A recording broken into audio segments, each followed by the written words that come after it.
Secunderabad cantonment BRS అభ్యర్థి నివేదిత ఇంటి ముందు డబుల్ బెడ్రూమ్ ఇళ్ల బాధితులు ఆందోళన చేపట్టారు. మారేడ్మల్లి మడ్ ఫోర్ట్ వద్ద డబుల్ బెడ్రూమ్ ఇళ్లను ఇప్పిస్తామని మాజీ ఎమ్మెల్యే సాయన్న కుటుంబం తమను మోసం చేసిందని వారు ఆరోపించారు. 30 మంది నుంచి దాదాపు ₹1.5 డబ్బును తీసుకుని ఇప్పుడు ఇవ్వలేదంటున్నారని, మాట మారుస్తున్నారని ఆవేదన వ్యక్తం చేశారు. తమకు ఇల్లు ఇప్పిస్తామంటే ₹1,46,00,000 మాజీ ఎమ్మెల్యే సాయన్నకు ఆయన కూతుళ్ల సమక్షంలోనే ఇచ్చినట్టు బాధితులు తెలిపారు. గత ఎన్నికల సమయంలో అడిగితే గెలిచిన తర్వాత ఇస్తామని హామీ ఇచ్చారని, అనంతరం ఫోన్ లిఫ్ట్ చేయట్లేదని, ఫోన్ బ్లాక్ చేశారని బాధితులు ఆరోపించారు. బాధితులంతా పేదలే అని, అప్పులు చేసి ఉన్న స్థలాలను అమ్ముకుని మాజీ ఎమ్మెల్యే సాయన్నకు డబ్బులు ఇచ్చామని, ఆ డబ్బులు తమకు తిరిగి చెల్లించాలని వారు డిమాండ్ చేస్తున్నారు.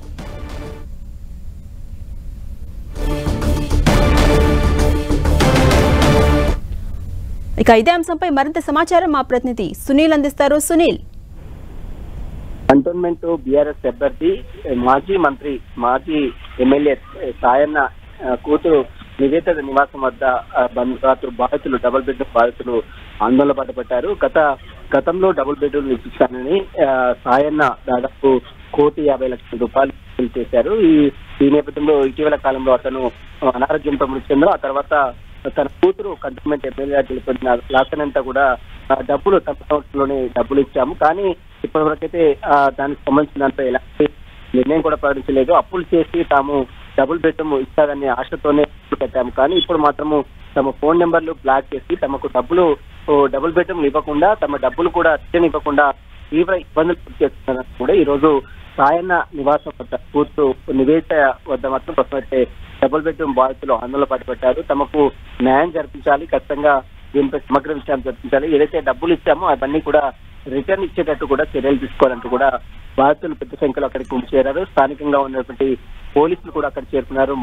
మారేడుపల్లితో పాటు అదేవిధంగా ట్యాంక్ సంబంధించిన మడపొట్టు వద్ద డబుల్ బెడ్రూమ్ ఇస్తారని ₹1,50,00,000 వసూలు చేసినటువంటి ఈ సాయన్న కుటుంబ సభ్యులపై కూడా చర్యలు తీసుకోవాలని బాధితులు డిమాండ్ చేస్తున్నారు. కూతుల సమక్షంలో అంటే లాసననితతో పాటు నివేదిత సమక్షంలో డబ్బులు ఇచ్చాము, ఇప్పటికే లాసననిత రోడ్డు ప్రమాదంలో మృతి చెందింది, అదేవైపు సాయన్న అనారోగ్యంతో మృతి చెందారు కాబట్టి ఇప్పుడు ప్రస్తుతం బీఆర్ఎస్ అభ్యర్థిగా కంటోన్మెంట్ బరిలో ఉన్నటువంటి నివేదిత వద్దకు మాత్రం బారులు తీస్తున్నారు. ఖచ్చితంగా నివేదితగా తమకు డబ్బులు తిరిగి చెల్లించాలి, లేకపోతే మాత్రం తమను బీఆర్ఎస్ అభ్యర్థిగా కంటోన్మెంట్ నుంచి ఎట్టి పరిస్థితుల్లో నిలబడడానికి అవకాశం ఇవ్వకుండా చర్యలు తీసుకోవాలంటూ కూడా ప్రస్తుతం అయితే బాధితులు ఆందోళన పట్టబట్టారు. మరి దీనిపై పోలీసులు కూడా సంఘటన స్థలాన్ని చేరుకుని వారందరూ కూడా సమాధానించే ప్రయత్నం చేస్తున్నారు. ఇప్పటికే ఆమెపై పోలీసులు కేసు నమోదు చేయాలంటూ కూడా బాధితులు పోలీసులను కూడా ఆశ్రయిస్తున్నటువంటి పరిస్థితి పడుతుంది. మరి దీనిపై నివేదిత మాత్రం తనకు ఎలాంటి సంబంధం లేదు, తన దగ్గర తనకు డబ్బులు ఇచ్చినట్లు కూడా ఎలాంటి ప్రూఫ్స్ లేవు కాబట్టి తనకు వారికి ఎలాంటి సంబంధం లేదని మాత్రం నివేదిత చెప్తుంది. మరి దీనిపై ఈ టీఆర్ఎస్ అధికార పార్టీ గతంలో అధికార పార్టీ ఉన్న టీఆర్ఎస్ ఏం చెప్తుందని మాత్రం వేచి చూడాల్సి చెప్పవచ్చు. Right, thank you Sunil.